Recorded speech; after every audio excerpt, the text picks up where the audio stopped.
So the act of wine tasting has been shown to engage more of the brain than playing an instrument or playing a sport. It's this truly kind of cognitive, multi-sensory activity where the brain constructs our experience of a wine from a myriad of different sensory stimuli, and all of that is then modulated by the pleasure centres and the reward centres in our brain, and before we arrive at that final conscious experience of a wine. But this is how even wine experts have been fooled when it comes to price points, for example, when they've been primed with the wrong information, or how experts even will attribute red food characters to a white wine when it's been coloured red. It all comes down to this fascinating way the brain constructs our perceptual reality. Actually, reality is not as objective as we sometimes assume that it is. And this is obviously fascinating for us as brand owners and marketers. So tonight we're exploring some of those ideas, taking a little journey through our senses and trying to discover a little bit about what each one can reveal to us. Daniel Kahneman showed us in his book, Thinking Fast and Slow, how we have these two modes of thinking. System 1, which is fast, automatic, emotional, autopilot, and system 2, which is slow, effortful, conscious, rational. But what's interesting is that actually we now understand that up to 95% of the time we're thinking with our system 1 mind. And what's even more interesting is the extent to which system 1 is visually driven. So the visual sense, therefore, is so much more than just aesthetics. In fact, it's really one of the most important ways in which we interpret and deconstruct the world. So here we're exploring how differently we perceive these three wines when we're not primed by what we see.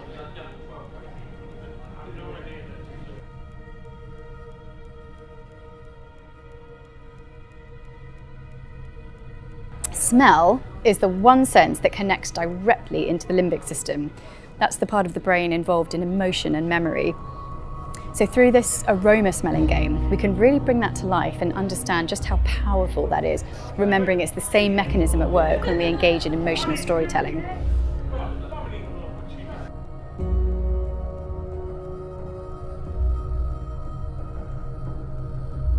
Do we all experience the world in the same way? Well, this really shows us how, not just from a cognitive perspective, but actually physiologically, how our sensory physiology can vary hugely, resulting in these wildly different subjective experiences.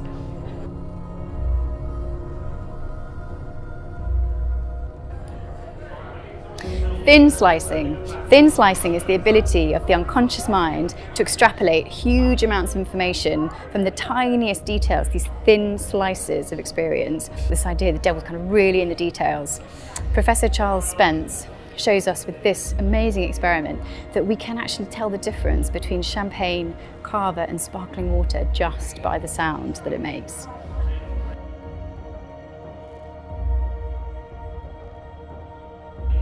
So the premise that abstract concepts might have visual properties is obviously interesting from the perspective of brand naming and building visual identities. And the Quirky and Bubba effect shows us that of these two nonsense words and completely nonsense shapes, actually 95% of people will agree which is Quirky and which is Bubba.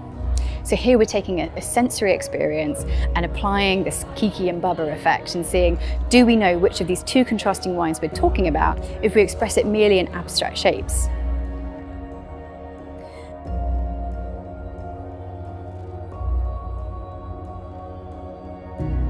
No matter how instinctively we recognise an aroma, thanks to that power of the limbic system, actually naming them is so hard because it involves this completely different part of the brain. We have to build that pathway, that memory structure, by reinforcing the neural connection, just like learning a language, for example.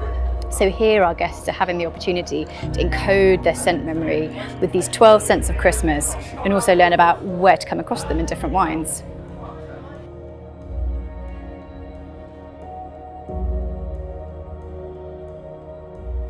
Have you ever had a wine on holiday and brought it home and it just does not taste the same? In a way, it's a wonder that this ever actually surprises us when you begin to understand the multimodality of our sensory experiences. Sometimes it's just not only about the product itself, it's about how that entire experience of that product and the entire story around it is created. That's of course what we must do as brand owners. And so here we're experimenting with a variety of multi-sensory pairings to bring this insight to life.